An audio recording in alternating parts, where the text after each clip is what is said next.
What's up, guys? So I wanted to continue the discussion that I began in the last episode, which if you haven't seen, I talked about 5 lessons of Niccolò Machiavelli that we can apply to Game of Thrones.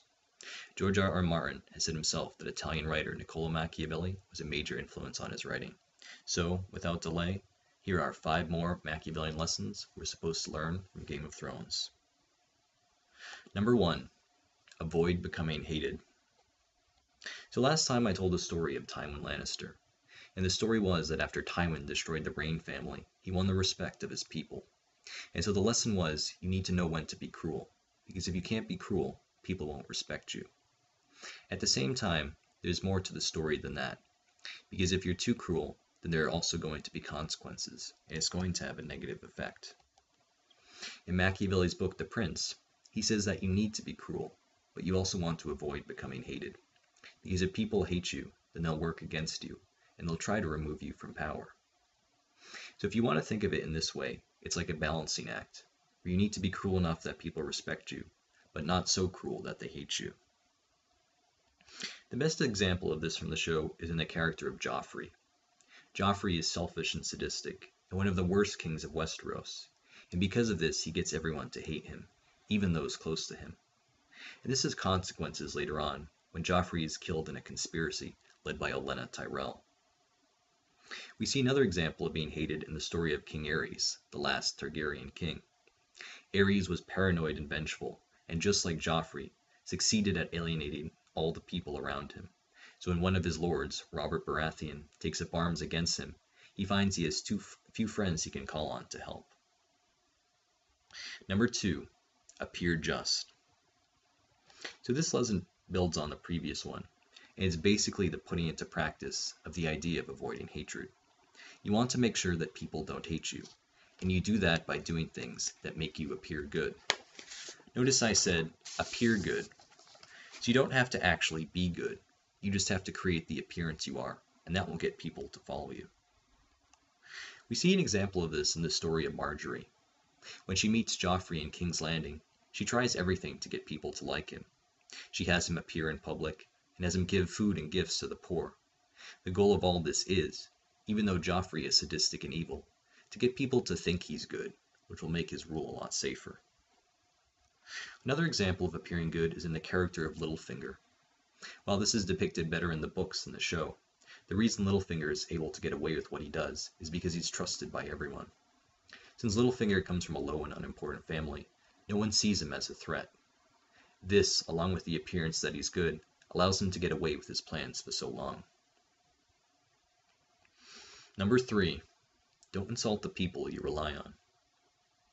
So there are several examples of this lesson on the show, but the one I wanted to talk about was that of Viserys. After he marries his sister to Drogo, the Dothraki Khal, Viserys does everything to push the hospitality of his hosts to the limit. Viserys insults the Dothraki and their culture, acts increasingly erratically, and treats his sister, the new queen, with abuse. He expects Drogo to invade Westeros immediately, but never offers anything in return. What Viserys doesn't understand is that everything he has is based on the goodwill of others. So when all that goodwill runs out, it's the end of him. Number 4, if you acquire a new land, you need a hereditary claim. So the best example of this idea on the show is in the character of Sansa.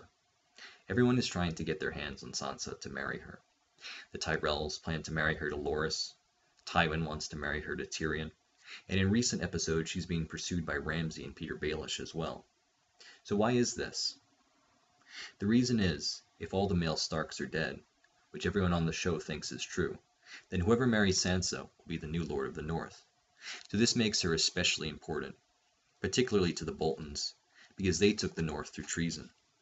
So they need to find a Stark family member to marry with, to give themselves legitimacy. We see another example of heredity in the first season. When Robert argues with Ned on the council, he wants to assassinate the 2 Targaryen survivors, Viserys and Daenerys. The reason Robert wants to do this is because he knows as long as these 2 live, his rule is uncertain. If Daenerys gives birth to a son, then he'll have a better claim to Westeros than Robert does. So that son could sail across the narrow sea with an army and take the Iron Throne for himself. And number 5, listen to your advisors. So this is another lesson, and we have it explained to us on the show from the mouth of Tywin Lannister himself. In Season 4, after Joffrey dies, Tywin asks Tommen what he thinks makes a good king. And he concludes by saying that a good king knows when to listen to others, and when to heed the advice of his counselors. In comparison, Joffrey didn't listen to others' advice, and this led to his fall. So Tommen, even though he is unprepared to be king, seems like he'll make a better one than his brother, as he actually listens to other people and puts their advice into action. We see another example of this lesson in the story of Stannis. And, while he usually listens to the advice of his hand, Sir Davos Seaworth, in Season 5 Stannis sends Davos away, sending him to the Wall while he marches on Winterfell. Stannis does this because he knows that Davos would never stand to see him make the decision that he does. He would never agree to let Stannis give up his daughter Shireen to the word of the Red Woman. In this case, Stannis' failure to listen to the advice of his counselor causes his defeat in the north. So that was 5 more Machiavellian lessons of Game of Thrones. Thanks for watching, guys, and I'll see you again.